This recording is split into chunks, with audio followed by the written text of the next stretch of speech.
नमस्कार, खबरों का पंचनामा देख रहे हैं आप। मैं हूं आपके साथ पूजा। हम लेकर आए हैं देश और दुनिया की बड़ी खबरें, जिस पे चर्चा के लिए मेरे साथ स्टूडियो में मौजूद हैं कैपिटल टीवी के editor in chief doctor Manish Kumar.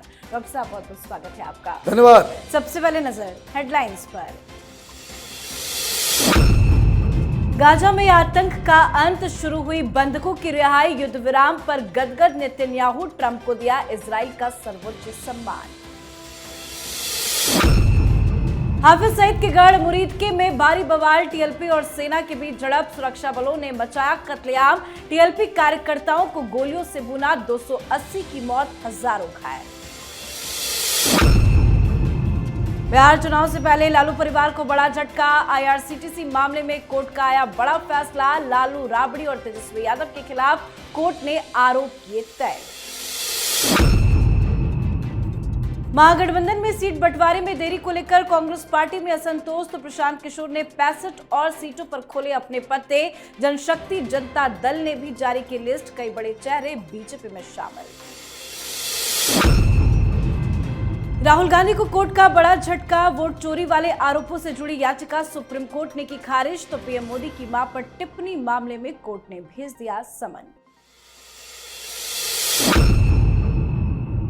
खबरों की शुरुआत में सबसे पहले बात गाजा युद्ध विराम की। 2 साल लंबी लड़ाई के बाद हमास और इजराइल शांति प्रस्ताव पर मान ही गए। पहली चरण यानी कि बंधकों और कैदियों की अदला बदली शुरू हो गई है। जल्द ही इजरायली डिफेंस फोर्स भी गाजा से तय इलाके तक पीछे हट जाएगी। उम्मीद की जा रही है कि डोनाल्ड ट्रंप के मार्फत आया ये शांति प्रस्ताव लंबी शांति लेकर आएगा। इस बीच अमेरिकी राष्ट्रपति डोनाल्ड ट्रंप भी इजराइल पहुंचे। खुद नेतन्याहू उन्हें रिसीव करने एयरपोर्ट पहुंचे थे। ट्रंप नेतन्याहू के साथ इजरायली संसद पहुंचे, जहां दोनों नेताओं ने भाषण भी दिया। नेतन्याहू ने कहा कि ट्रंप ने दुनिया में शांति के लिए बहुत कोशिशें की है, उन्हें अगले साल शांति का नोबेल मिलना ही चाहिए। वहीं ट्रंप ने अपने भाषण में गाजा बंधक समझौते के लिए अरब देशों और मुस्लिम नेताओं की तारीफ की है। उन्होंने कहा कि नेताओं ने हमास पर दबाव बनाकर बंधकों को रिहा करने में मदद की है। सर, अब मान लिया जाए कि अब शांति आ जाएगी? बिल्कुल शांति नहीं आने वाली, क्योंकि इसमें बहुत सारे इफ्स एंड बट्स हैं। लेकिन एक बात जरूर कहा जा सकता है कि हमास ने अपनी ही मौत के ऑर्डर के ऊपर साइन कर दिया है। क्या है पूरी कहानी? कहानी बहुत ही सिंपल है। डोनाल्ड ट्रंप ने 20 सूत्रीय पीस प्लान दिए, जिसमें जो हमास को करना है वो हमास करने को तैयार नहीं है। जैसे उनसे कहा गया कि आप अपने हथियार छोड़ देंगे, इस पे हमास अभी एग्री नहीं है। नेतन्याहू से कहा गया कि आप अपनी सेना को वापस ले लेंगे, कई सारे इलाकों को आप छोड़ देंगे। नेतन्याहू ने कहा कि हम छोड़ देंगे, लेकिन हमास जो हथियार डालने पे राजी नहीं है, तो एक स्पार्क, एक भाई आतंकवादी संगठन है हमास, वो एक स्पार्क करेगा तो नेतन्याहू को तो खुली छूट मिल जाएगी, फिर से वो हमला हो जाएगा।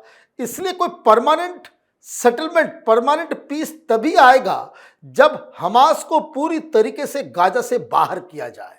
और डोनाल्ड ट्रंप यही चाहते हैं, यही वो चाह रहे हैं। और अगर अब इस पीस प्लान के बाद हमास ने उन शर्तों के ऊपर वो पूरी तरीके से राजी नहीं होता है, तो डोनाल्ड ट्रंप पहले ही कह चुके हैं अब अमेरिका भी इसमें इन्वॉल्व हो जाएगा। तो अभी एक शुरुआत कही जा सकती है इसको, कि पहला कदम उठाया गया है। परमानेंट पीस अभी थोड़ा दूर है, लेकिन इजराइल ने इस बीच बड़ा काम कर दिया। उन्होंने डोनाल्ड ट्रंप के ईगो को बहुत अच्छी तरीके से उसको पाल पोस के बड़ा कर दिया। नोबेल पीस प्राइज अगले साल मिले वो, और इजराइल ने अपने हाईएस्ट सिविलियन अवार्ड वो डोनाल्ड ट्रंप को दिया, और उन्हें ज्यूज और इजराइल का सबसे बड़ा मित्र बता दिया। और अब हमास बहुत बड़े कुचल में फंस गया है। जी, तो गाजा में युद्ध विराम की शुरुआत हो चुकी है, पर इससे पाकिस्तान में कोहराम मच गया है। दरअसल पाकिस्तान इन दिनों हिंसा की आग में झुलस रहा है, चाहे बॉर्डर हो या घर के अंदर, हर ओर से आग लगी हुई है। बलूचिस्तान और खैबर पख्तूनख्वा में भी बवाल थमने का नाम नहीं ले रहा। साथ ही पाकिस्तान के अफगानिस्तान से लगे सीमावर्ती इलाके में तालिबान और पाकिस्तानी सेना के बीच में लगातार झड़पें हो रही है। पर इन सब बवाल विरोध के बीच पाकिस्तान में सुरक्षा बलों ने कत्लेआम मचा दिया है। पाकिस्तान के मुरीद के शहर में पाकिस्तानी रेंजर्स और पाकिस्तानी पुलिस ने मिलकर बड़ा नरसंहार किया और महज 3 घंटे में 280 से ज्यादा लोगों की जान ले ली। इस नरसंहार में 1900 से ज्यादा निहत्थे लोग गोली लगने से घायल हो गए। ये गोलीबारी पाकिस्तानी रेंजर्स और पाकिस्तानी पुलिस ने पाकिस्तान के पंजाब प्रांत के शेखपुरा जिले में पड़ने वाले मुरीद के शहर में की, जहां तहरीक के लब्बैक पाकिस्तान नाम के कट्टरपंथी संगठन का काफिला इस्लामाबाद की तरफ अमेरिका और इजराइल का विरोध करने के लिए जाने ही वाला था और लाहौर से निकला था। टीएलपी का यह भी दावा है कि पुलिस और रेंजर्स की गोलीबारी में उनके प्रमुख मौलाना साद हुसैन रिजवी को भी गोली लग गई है। सर, जो तस्वीरें सामने आई है, ये तो सरासर कत्लेआम है, नरसंहार है। बिल्कुल कत्लेआम और नरसंहार। ये कायर मुनीर ने अपने ही लोगों के ऊपर इस तरह का बर्बर आदेश दिया है। क्यों झगड़ा हो रहा है?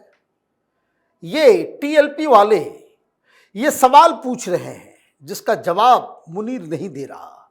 सवाल बहुत ही सिंपल है कि आप अमेरिका के साथ क्या सीक्रेट डील करके आए हो, ये बताओ। दूसरा सवाल ये पूछा जा रहा है कि हमास को सरेंडर कराने का ये जो पीस प्लान डोनाल्ड ट्रंप ने बनाया, उसका समर्थन पाकिस्तान की सरकार ने क्यों किया? तीसरा सवाल पूछा जा रहा है उनसे कि आप एक इस्लामी मुल्क होकर आप अमेरिका और इजराइल के आप चमचे बने हुए हो। आपने एक तरीके से इजराइल को मान्यता दे दी। ये वहां के जो कायद है जिन्ना के प्राइम फिलॉसफी के खिलाफ है। पाकिस्तान इजराइल को मान्यता कैसे दे सकता है, जबकि इस पीस प्लान के साथ अगर आप खड़े होते हो तो ये ऑलमोस्ट इजराइल को मान्यता देने जैसा है। अब इसको लेकर के विरोध हो रहा था, तो ये मुरीद के वही है जहां ये हाफिज सईद का जहां हमने बम मारा था, तो वहां से प्रदर्शन शुरू हुआ। कहां के लिए? तो ये लोग इस्लामाबाद वॉक कर रहे थे कि वहां यूएस एम्बेसी के खिलाफ उसके सामने प्रदर्शन करेंगे। अब ये तो डोनाल्ड ट्रंप का नमक खा करके आया है मुनीर, तो यूएस एम्बेसी का घेराव करोगे, उसके लिए जितनी भी जानें ले सकती है लेना पड़े उतना जान हम लेंगे, और इसलिए गोलियां चला दी गई। ये मामला बहुत ही सीरियस हो गया है।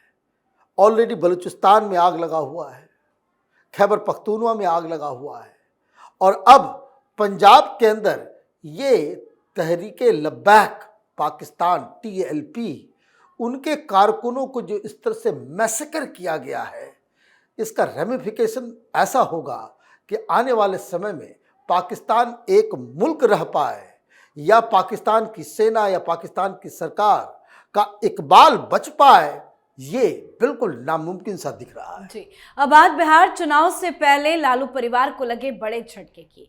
बिहार विधानसभा चुनाव से ठीक पहले दिल्ली की राउस रेवेन्यू कोर्ट ने आईआरसीटीसी घोटाले में लालू प्रसाद यादव, राबड़ी देवी और तेजस्वी यादव पर आरोप तय कर दिए हैं, जिससे उनकी मुश्किलें बढ़ गई हैं। लालू फैमिली के खिलाफ जिन धाराओं के तहत आरोप तय किए गए हैं, उनमें IPC 420, IPC 120B, prevention of corruption act की धारा 13(2) और 13(a)(d) शामिल है। प्रिवेंशन ऑफ करप्शन एक्ट की धारा 13(2) और 13(1)(d) सिर्फ लालू यादव पर लगाई गई है, क्योंकि उन्होंने सरकारी पद पर रहते हुए अपने पद का दुरुपयोग किया। कोर्ट ने साजिश, पद के दुरुपयोग और टेंडर प्रक्रिया में छेड़छाड़ की बात कही, और ये भी जोड़ा कि सब कुछ लालू यादव की जानकारी में हुआ। कोर्ट ने कहा कि जमीन का हक राबड़ी और तेजस्वी को देने की साजिश थी। हालांकि लालू प्रसाद यादव समेत राबड़ी और तेजस्वी यादव ने अपना अपराध मानने से इनकार कर दिया। तीनों ने कहा कि वो मुकदमे का सामना करेंगे। सर, बिहार में तो चुनाव है और चुनाव से पहले कोर्ट ने आरोप तय कर दिया है, कितना बड़ा नुकसान झेलना होगा? देखिए, बहुत बड़ा नुकसान झेलना पड़ेगा, और यही कारण है, आप देखिए जो खबर आ रही है कि पिछले 48 घंटे से तेजस्वी यादव दिल्ली में हैं और राहुल गांधी ने मिलने का टाइम तक नहीं दिया। ये किस तरह का गठबंधन चल रहा है ये समझ में नहीं आ रहा है। नंबर 2, भारतीय जनता पार्टी के हाथ में ब्रह्मास्त्र मिल गया कि जैसा बाप वैसा बेटा।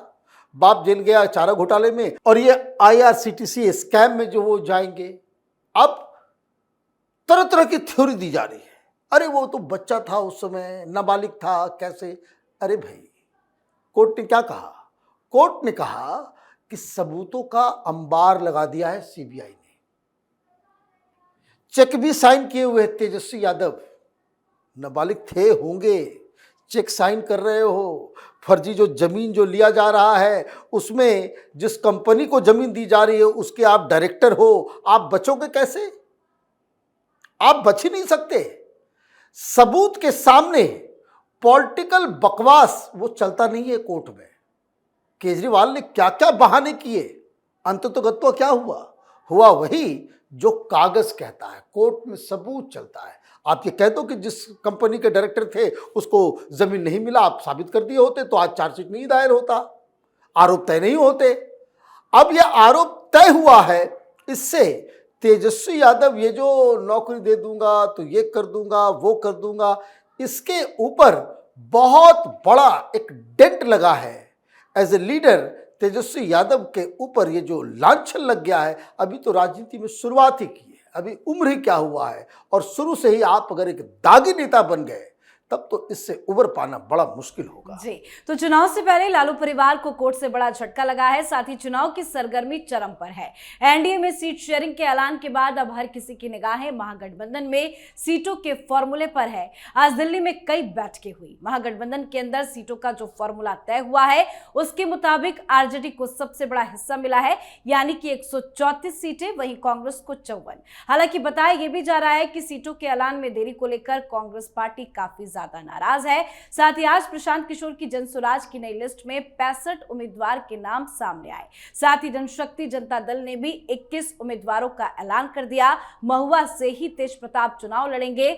साथ ही बिहार में पाला बदलने का दौर भी जारी है। आज कई बड़े चेहरे और बड़े दिग्गजों ने बीजेपी का दामन थाम लिया है। आयकर विभाग के प्रधान आयुक्त सुजीत कुमार वीआरएस लेकर बीजेपी में शामिल हुए हैं। सर, हलचल तो काफी ज्यादा बिहार में मची हुई है, क्या चल रहा है फिलहाल? देखिए, एक तरफ भारतीय जनता पार्टी एनडीए है, जहां रोज ज्वाइनिंग हो रही है, नए नए लोग आ रहे हैं।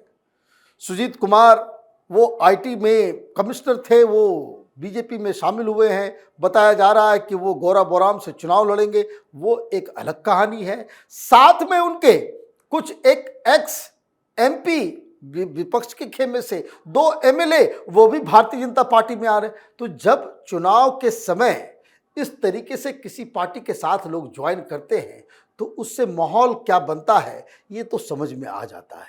लेकिन ये जो महागठबंधन का ये जो फॉर्मूला अभी ऑफिशियल अनाउंस नहीं हुआ है, लेकिन मीडिया के हवाले से ये खबर आ गई है। अब ये मुझे समझ में नहीं आ रहा है कि राहुल गांधी का क्या होगा। राहुल गांधी पिछली बार जब यात्रा वात्रा नहीं किए तो 70 सीटें मिल गई थी। अब आपने यात्रा भी किया और जय जयकार जननायक भी बन गए, पता नहीं क्या क्या नहीं मीडिया वालों ने कसीदे पढ़े, तो सीटें 70 से घट के 54 कैसे हो गई? ये जादू कैसे होता है कि मेहनत आप कीजिए, पॉपुलैरिटी बढ़ जाए, सब कुछ हो जाए, आप जो है सुपरस्टार बन जाए और संख्या घट जाए? ये तो समझ के बाहर है।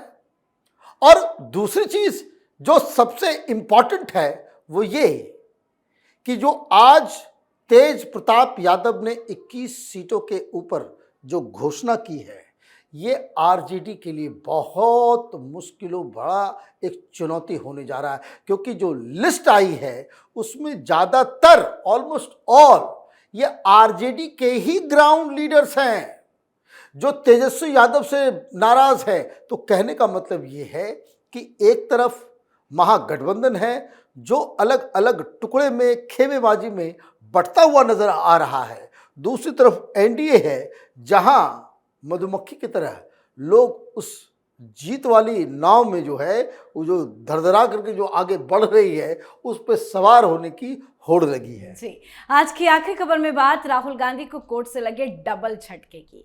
सुप्रीम कोर्ट ने राहुल गांधी के वोट चोरी के आरोपों की जांच के लिए दायर याचिका को खारिज कर दिया।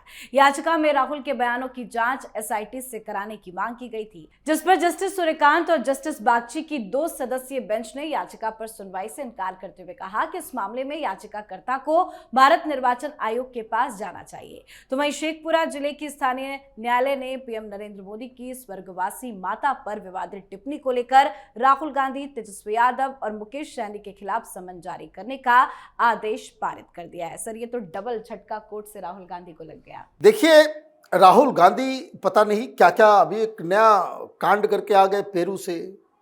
वहाँ बता दिया कि जो हिंदुस्तान में जो पूरा एजुकेशन सिस्टम है वो सिर्फ अपर कास्ट के लिए है।